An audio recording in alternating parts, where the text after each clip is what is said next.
Hey beautiful people, it is your one and only girl Ahlume Mqonci. If you are new to this channel, thank you for joining me, and please do stick around and kindly subscribe to become part of this family. I am sure you are going to love your stay, and if you are a returnee, welcome back, and I definitely see you. Thank you for the support. Today guys, I am going to be answering a few questions on Instagram. A few weeks ago I uploaded a poll question on my story and asked my Instagram followers if there's anything they would like to know about me. It is the new year, a lot has changed, and they did not hold back. They asked questions. So I divided the questions into personal, which is me obviously, and then career or job, and then relationship. So let us begin. So the first question goes, what's the best advice you would give to your teenage self? So I would definitely tell my younger self that don't be too hard on yourself. You still have a long way to go, and trust in your instincts, because I was very hard on myself, and whenever I would set a goal and did not reach that goal, I would beat myself about it. But today I have achieved a lot of things that most of my peers haven't achieved. So I tell myself that you are going to get there. Do not be hard on yourself, believe in yourself, and do not try to impress people. People always have negative things to say, and just be kind to yourself. And another thing I would say to myself, just love yourself like how you are, because you know we are influenced by social media and all of these things at a young stage, and I'd often compare myself to other people and feel belittled by myself and feel like I wouldn't amount to whatever. But yeah, so that is gone, and yeah, just love yourself and be kind to yourself. That's what I would say to little me. Next question, how old are you? There was a lot of people that asked this question, and I don't know if they are new followers or they don't know me or what is going on, because every year on my birthday I will post, like I will have a caption, 23 years of life, whatever, or like I will have like a balloon or something that will symbolize how old I am. So if you don't know, I am turning 24 on the 5th of October. Still early for presents. I'm just kidding. But yeah, so I'll be turning 24. I do not feel like I'm going to be 24. Like I still feel like a teenager. It hasn't sunk that I'm an adult. I know I have bills to pay, rent and all of that, but it still hasn't really sunk that I am old. I'm a professional nurse, I'm a sister, I stay alone, you know. Yeah. Next question, what's the craziest thing a stranger has ever said to you? You know what, a lot of people have said things to me, whether it be crazy, it be rude, a lot, Jim. But I remember, okay, there was once, the day I got my first tattoo, I was at the tattoo parlor, and there was this girl who was drunk with her boyfriend that was drunk, and also other people. I didn't really know them. So I was just waiting for the tattoo artist to finish with a guy, and then I was gonna be next. So I'm busy talking to my friend, and then there's like an argument. So this drunk girl saying, "Bah, why are you looking at her? Do you want her?" And then we all look back, what is going on? And then it's like, well, you want her, the way you're looking at her, no. And then we are so confused, and yeah, you wouldn't believe, but they're talking about me the whole time.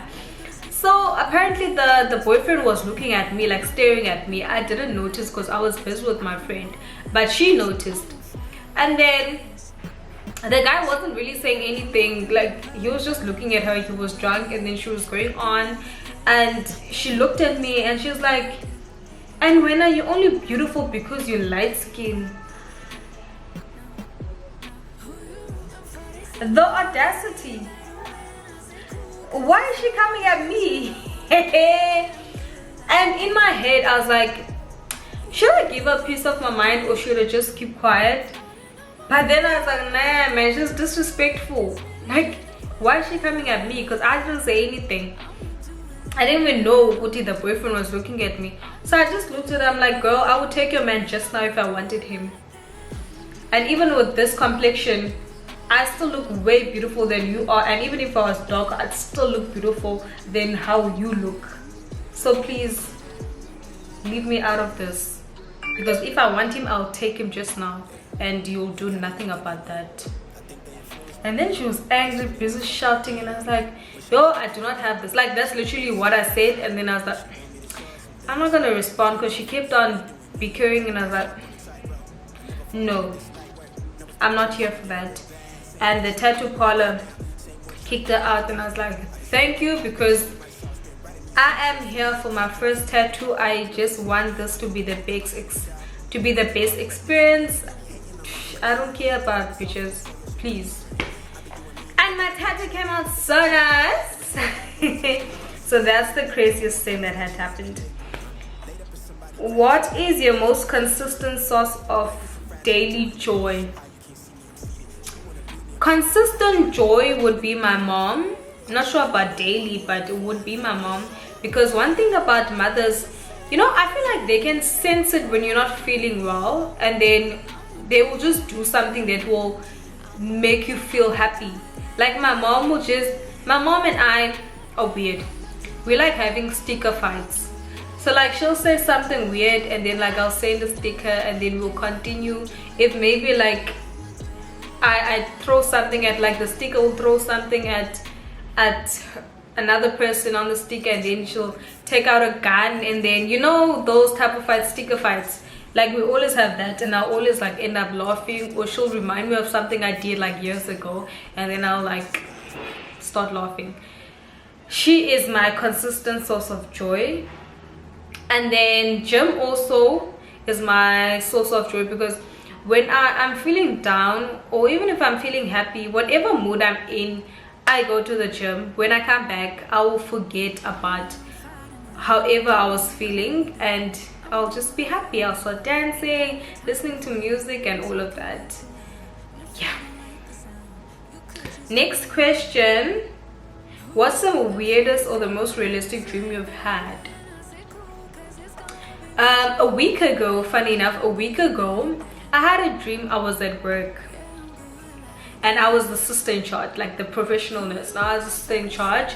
There were students busy asking me, sister, what do I do now? Can I do this? Can I do that?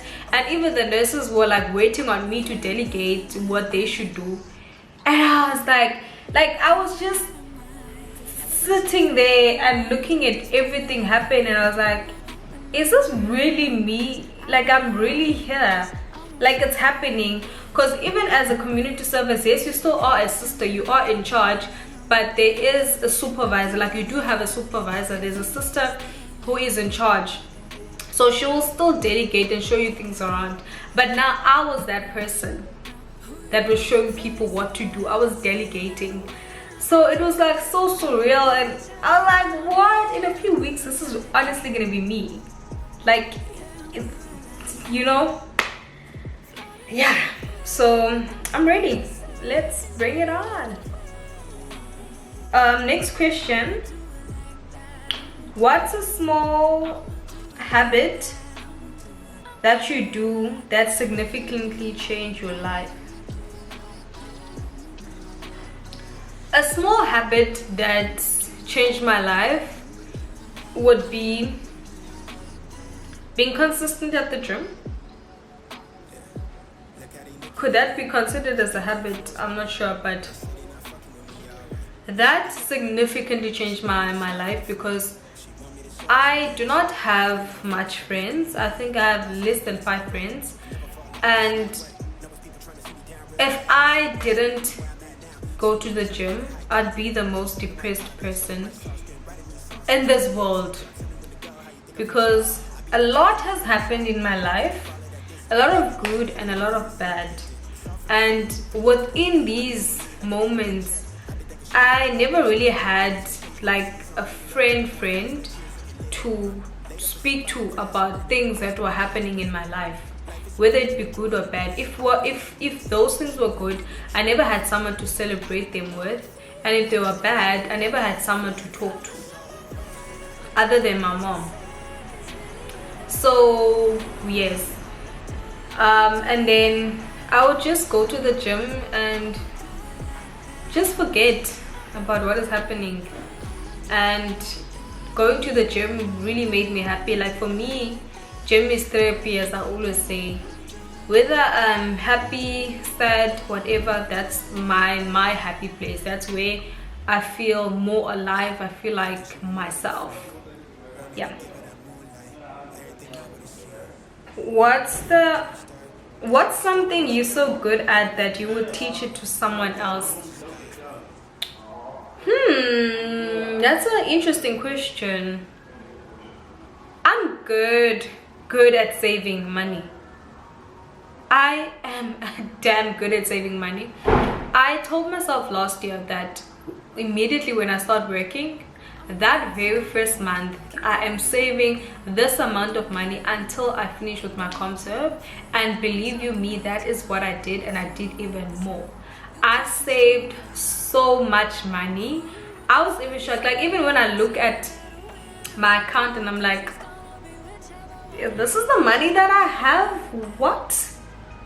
Like last year I was working, right, and the salary that we received, I've never really seen a lot of money in my account. That was like the first time that I saw so much money, and it was mine, and I saved it. And to be honest with you, as I said, I don't really have a lot of friends, which means that I don't really go out as much. So what I just did, I'll just buy whatever I feel like buying. Luxury perfumes, that's really what I did last year, was buy luxury perfumes. And I would go shopping with my boyfriend, and yeah, that's that. I didn't really like go out with like the girls and do that because I don't have people like that. Or like my friend, she left, so I didn't really spend much because of the fact that I don't really have friends. And it's quite sad and also like happy at the same time, because I know if I had like a lot of friends, I would have gone out, spent my money, and you know, went wild. But yeah, because of the life I chose for myself, I've saved and I'm grateful. But it gets really boring at times, I'm not gonna lie.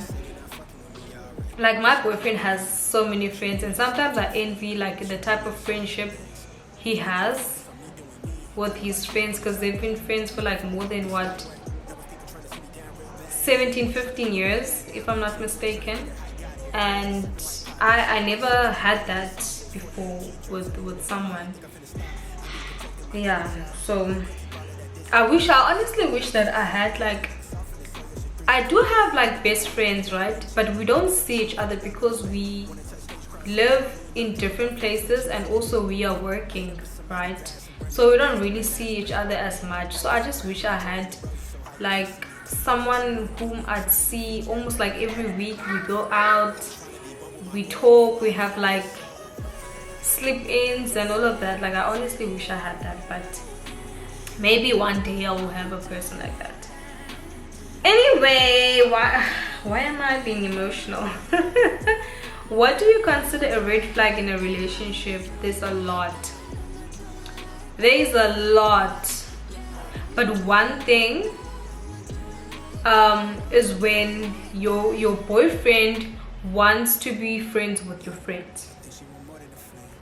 Do not allow that.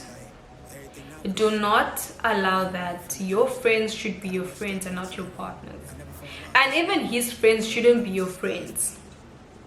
And when their friends are like, oh, Banban is always speaking about you, he says that he wants to be with you forever, do not believe that nonsense. They will say whatever they want to say, and their loyalty lies with their friend. If the friend cheat, they will not say anything to you, even though when you are around they will act like, oh my god, you are the wife, you are the queen, you are what. But there are many queens. So your boyfriend's friends are not your friends, and your friends are not your boyfriend's friends. And if your boyfriend wants to mingle with your friends, it's a red flag. That is a red flag right there, because why does he want to be close with your friends? No, you're in a relationship with me, not with my friends. The hell? That is one of many, because there are a lot. That's one of many. What's the most embarrassing thing you've ever done to get a crush attention? I've done a lot of embarrassing things in my life, hey? I have, and I'm not proud, but it's whatever. I don't care. So, two things that I remember. There was this guy in high school.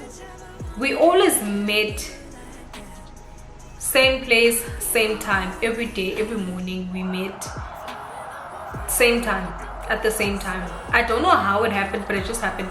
But I assume that, sorry for the noise, I assume that it's because I took the same bus every morning, and he probably left home the same time because he lived around and he would walk to school, and I took a bus. So every morning we met the same time, at the same time, in the same place.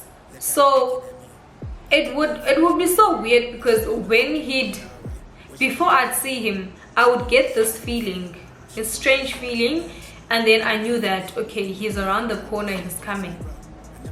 And then, like, I got so used to that feeling that whenever I felt it, I would tell my friend, okay, he's coming, without me even seeing him, and then he'd come.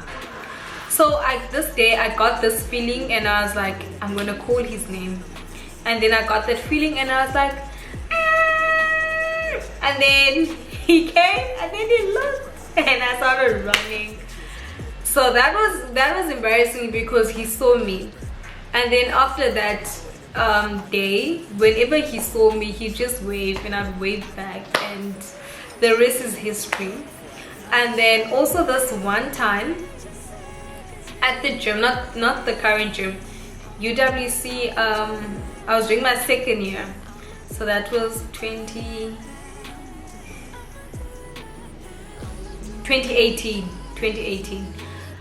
I was at the UWC gym, and there was this crush. He was, he was built, he was big, he was cute. He wasn't dark skin, he was chocolate. Yeah, chocolate skin. And then this day I was like, I want this guy to notice me, because like I would see him look at me, but then he'll just look and then do whatever. So now I wanted him to look. So I decided to take a weight that was so heavy. It was a dumbbell. It was so heavy, and I decided to do front squats so that my booty could pop. So I took the weight, and then I went down for a squat, and I started farting. And I don't think he heard me fart, but I think he smelt the fart. I think he smelt it. But then he wasn't weird about it, because he didn't change his face. I mean, guys, gym is a dirty place. That's one thing I can say. You will walk and smell a lot of things. There's sweat, armpits, fart. There's just a lot going on. Perfume, strong perfume, spicy perfume. It's a mess. There's a lot of smell. And with my sinus, it's the worst place. But I love it. I love it. So yeah, that was embarrassing. But he never said anything about that, because after that day we started speaking, he never mentioned it. So I don't know. That was embarrassing. Another question. If you were a dog, What kind of dog would you be? Where do you guys come with these questions? Like, how do you think of such? If a person would be a dog, why would I be a dog? Anyway, to answer your question, if I would be a dog, which I will never be, I would be a Rottweiler. The reason being, a Rottweiler is strong. You've seen those dogs. I'll try to like insert a picture somewhere here if I can. They're strong, but they're also friendly. Like, they're family dogs and they're very protective. That is me. I am very, very protective. I am strong and I'm also friendly. So definitely be a Rottweiler. What is the worst lie you've ever told your parents? Worst lie? I don't really have like worst lie. I think it will be just the simple things, like maybe take like a 1 rand and say you didn't take it, or like a 50 cent and say I didn't take it. Like, I never really lied to my parents. I never really lied, because I was never the person to sneak out of the house and do all those teenage things. So I had a very simple, boring life to say the least. What is your dream job? Anything that involves gym. That is my dream job. So if I would be a personal trainer and stop working and work as a personal trainer and go to the gym every day, that would personally be a dream job for me. Maybe that's still gonna happen in the future, where I quit my current job or my career and then be like a personal trainer, because that is what I love. That is what makes me happy. So I think I'd be happy in that space. Okay, dogs, what is something that you would change about your life? Never really thought of anything. So what I don't know what I would change about my life, but I know what I would change about me. I would stop comparing myself to other people, and because social media, guys, is a lot. And also when you're in the social media space, you try so hard to perfect your craft, and you try to look at other people's work and wish you could be like them. Yeah, so I need to work on that and just perfect my craft without me wanting to be like other people. You know, just be like me, but be good. Yeah. Hope that makes sense. What is something that people misunderstand about you? People think I'm a mean person. They think I'm mean, and I think it's because I have a resting bitch face. Like, I'm always like this. That's me. And when you meet me for the first time, you'll think, she's full of herself. Like, look at her. She's not smiling at anyone. She's just on her own buzz, you know. But that's just me. Once you get to talk to me, whether I know you or not, you will see that what, she's actually quite cool. Like, I actually talk a lot.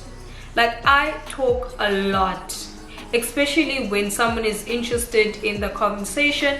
I will talk, I will ask questions, and sometimes I'll be like, go, hold up, like, you interrogating this person. But I talk, Shem, I talk a lot. Next question. Okay, now, so we are in the career category. What is this? What are some of your post-concert plans? Any plans to study further in nursing? I am very puzzled, because I want to further my studies for sure. I can just never stay as a normal nurse or just a normal professional nurse. Conflicted between doing advanced midwife or potentially being a doctor. But then my options, but then the midwife is like here and then doctor is like here. So I think I'll do that, and then if I still want to be a doctor, then I'll do that after this. I don't know. One thing for sure, I will further my studies, but I'm not sure if I'm not sure what I want exactly. Like, I'm still figuring that out. Next question, what do you find difficult most about being a nurse?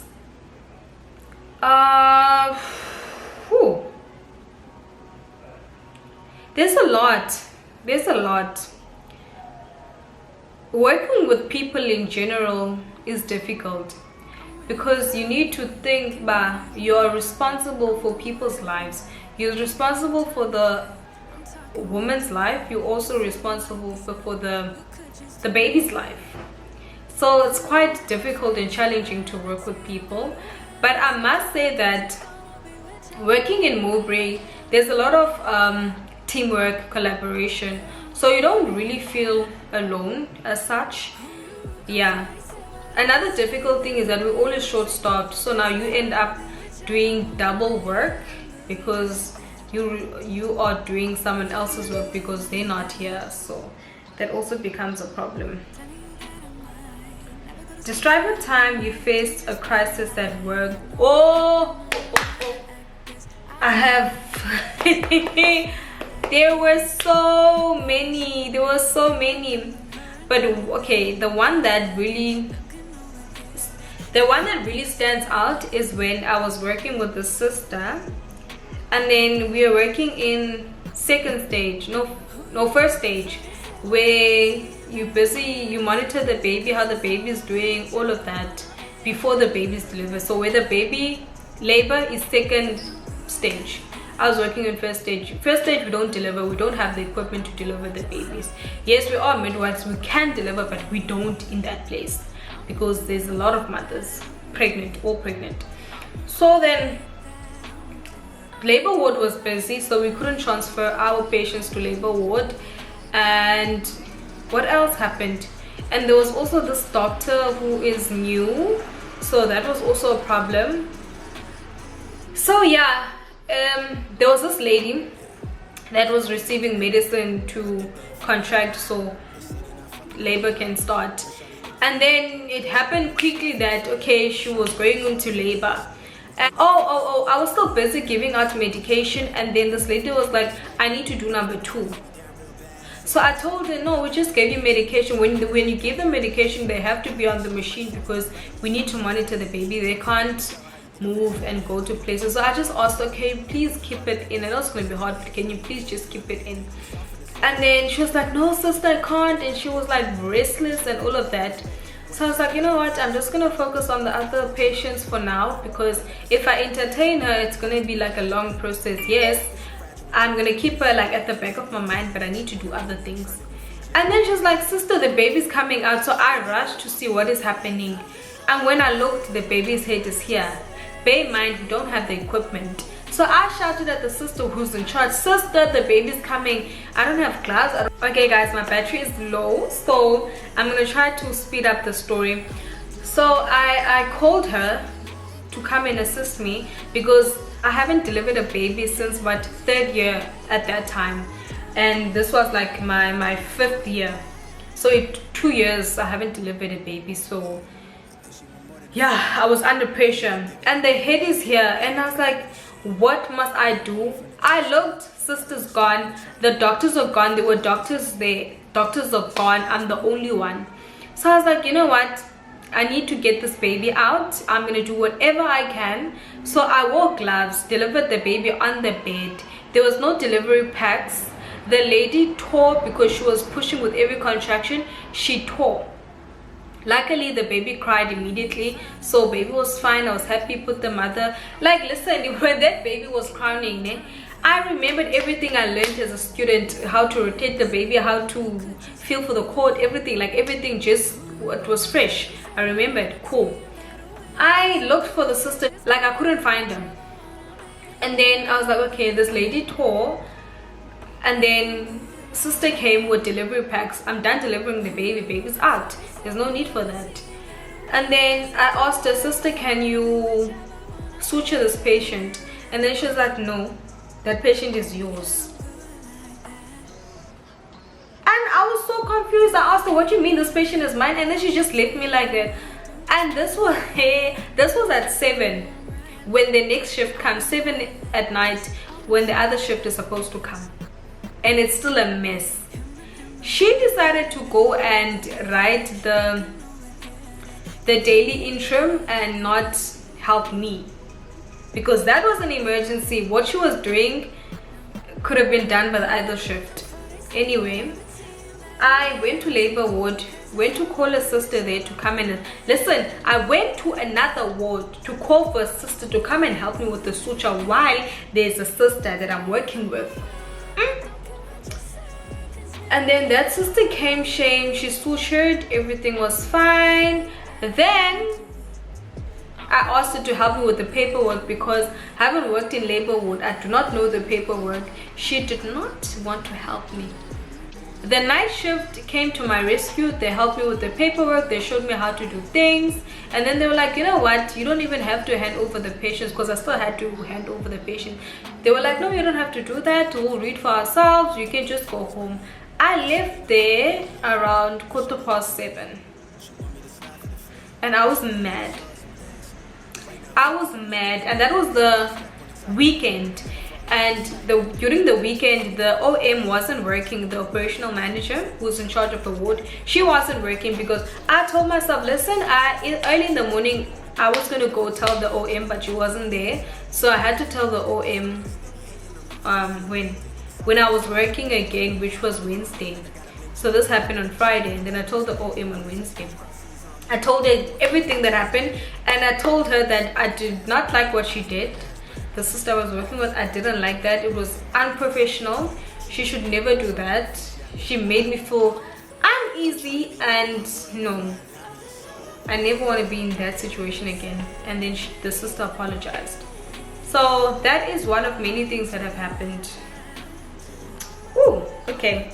So my battery, okay, it's still surviving. Let's continue. Ooh, what led you to pursue a career in healthcare? I've always been a person that likes to take care of other people, because I remember when my granny was ill, I was the one that took care of her. Like, she was ill, she was old, but critically ill, like bedridden. So I would wash her, change her nappies and all of that. So I knew that I had it in me to be in that space. What would you change in nursing? The nurses, us, we need to change. We need to change, because some of us are very bitter. We have darkness in our hearts. We are evil, man, some of us. So we need to change, and it's the only way healthcare can change, or nursing in general can change, if we change ourselves. And then yeah, but I'm not gonna lie, the place I'm working at, Mowbray, there's good nurses with good hearts who are willing to teach and willing to learn. I don't really, honestly, there's only 2 or 3 people that I really had a problem with, but other people, they were darlings, man. I'm not gonna, they were darlings. I don't want to lie. Describe it. Oh no, I read this. What's your memorable experience as a nurse? Memorable experience, there's a lot, but one I can remember is when I delivered a baby, and the mother was so grateful. She was so grateful, and she had even given up. because I think she had like multiple miscarriages, and she was like, this is the only baby that I really have, and I feel like I don't even have the power to push. Sister, can you please help me? And I told her, listen, this baby is only coming out if you push. So if you listen to me, you do what I say, we're gonna get this baby out. And she did exactly what I instructed her to do, and the baby was out, healthy, crying, everything. So that was memorable. Woo! Battery is still on my side. Okay, let's get this going. Okay, relationship now. What attracts you to people? What attracts me to people is the person's aura, how they carry themselves, and how they speak. Like, you know, a man must have that thing when they speak, they must have a thing that says, look at me, I'm speaking. You know, they must have a presence, an aura that just makes you want to be in their company.